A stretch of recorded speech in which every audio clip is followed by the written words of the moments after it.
చెన్నైకి ఆగ్నేయంగా 380 కిలోమీటర్ల దూరంలో కేంద్రీకృతమైన వాయుగుండం తుఫానుగా మారే అవకాశం ఉందన్న సమాచారంతో ముందస్తు చర్యలకు సిద్ధమైంది ఐఎండీ. ఆదివారం మధ్యాహ్నం పుదుచ్చేరి దగ్గర తీరం దాటే అవకాశం ఉండడంతో నెల్లూరు జిల్లాలో భారీ వర్షాలతో ఆకస్మిక వరదలు వచ్చే అవకాశం ఉందని సమాచారం. దాంతో అధికారులందరూ జిల్లాలోనే అందుబాటులో ఉండాలని స్పష్టం చేశారు. శని ఆదివారాల్లోనూ భారీ వర్షాలు కురిసే అవకాశం ఉండడంతో ఇప్పటికే పలు లోతట్టు ప్రాంతాల్లోని ప్రజలను అప్రమత్తం చేశారు. బెంగాల్ తుఫాన్ ప్రభావంతో ఏపీలోని పలు జిల్లాల్లో భారీ వర్షాలు కురుస్తున్నాయి. రాష్ట్రంలోని కొన్ని ప్రాంతాల్లో భారీ నుంచి అత్యంత భారీ వర్షాలు కురిసే అవకాశం ఉందని వాతావరణ శాఖ తెలిపింది. తుఫాను ప్రభావంతో పెన్నా పరివాహక ప్రాంతాలలో ఆకస్మిక వరదలు వస్తాయంటూ కేంద్ర జలశక్తి శాఖ నెల్లూరు జిల్లా యంత్రాంగాన్ని అప్రమత్తం చేసింది.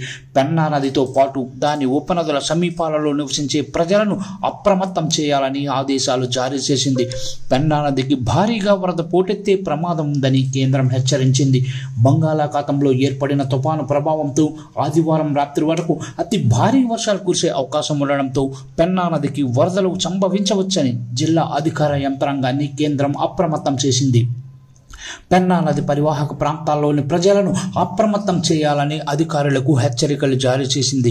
కృష్ణపట్నం పోర్టుకు 6వ ప్రమాద హెచ్చరిక జారీ చేశారు. తుఫాను హెచ్చరికల నేపథ్యంలో ఎన్డీఆర్ఎఫ్ బృందం జిల్లాకు చేరుకుంది. మరోవైపు తీర ప్రాంతాల్లో పోలీసులు గస్తీ పెంచారు. సముద్రంలోకి ఎవరూ వెళ్లకుండా భద్రతా చర్యలు చేపట్టారు. బెంగాల్ తుఫాన్ ప్రభావంతో ఇప్పటికే నెల్లూరులో మోస్తరు వర్షాలు కురుస్తున్నాయి. గూడూరు సర్వేపల్లి నియోజకవర్గ ప్రాంతాల్లో తెల్లవారుజాము నుంచి వర్షం పడుతోంది. రైతులు పంట పొలాల్లోకి వర్షపు నీరు చేరింది. 2 రోజుల పాటు వర్షాలు కురిసి రైతులు నష్టపోయే ప్రమాదం ఉందని వాతావరణ శాఖ అధికారులు హెచ్చరిస్తున్నారు. లోతట్టు ప్రాంతాలలో ప్రజలు అప్రమత్తంగా ఉండాలంటూ జిల్లా కలెక్టర్ ఆనంద్ ఆదేశాలు జారీ చేశారు. ఎన్డీఆర్ఎఫ్ బృందాలు సైతం జిల్లాకు చేరుకున్నాయి. బెంగాల్ తుఫాను ప్రభావం తిరుపతి జిల్లాపై పడింది. తిరుమలలో శుక్రవారం రాత్రి నుంచి ఈదురుగాలులతో కూడిన వర్షం పడింది. దీంతో ముందు జాగ్రత్త చర్యలో భాగంగా తిరుపతి ఎయిర్పోర్ట్లో 9 విమాన సర్వీసులను రద్దు చేశారు. హైదరాబాద్, విశాఖ, బెంగళూరు వెళ్లాల్సిన విమానాలను రద్దు చేస్తున్నట్లు ఇండిగో ఎయిర్లైన్స్ ప్రకటించింది. మరోవైపు దట్టంగా కమ్మేసిన మంచు, పెరిగిన చలి కారణంగా భక్తులు సురక్షిత ప్రాంతాల్లో ఉండాలని టీటీడీ సూచించింది. పాప వినాశనం శ్రీవారి పాదాల మార్గాలు తాత్కాలికంగా మూసివేశారు. వృక్షాలు విరిగిపడే ప్రమాదం ఉండడంతో టీటీడీ ముందు జాగ్రత్త చర్యలు తీసుకుంది. ఏర్పేడు మండలంలో చీతకాలువ పొంగి పొర్లుతుండడంతో 3 గ్రామాలకు రాకపోకలు నిలిచిపోయాయి. వర్షాల నేపథ్యంలో నేటి మధ్యాహ్నం నుంచి ప్రభుత్వ పాఠశాలలకు జిల్లా కలెక్టర్ డాక్టర్ వెంకటేశ్వర్ సెలవులు ప్రకటించారు. కాగా నైరుతి బంగాళాఖాతంలో ఏర్పడిన తీవ్ర వాయుగుండం శుక్రవారం తుఫానుగా మారింది.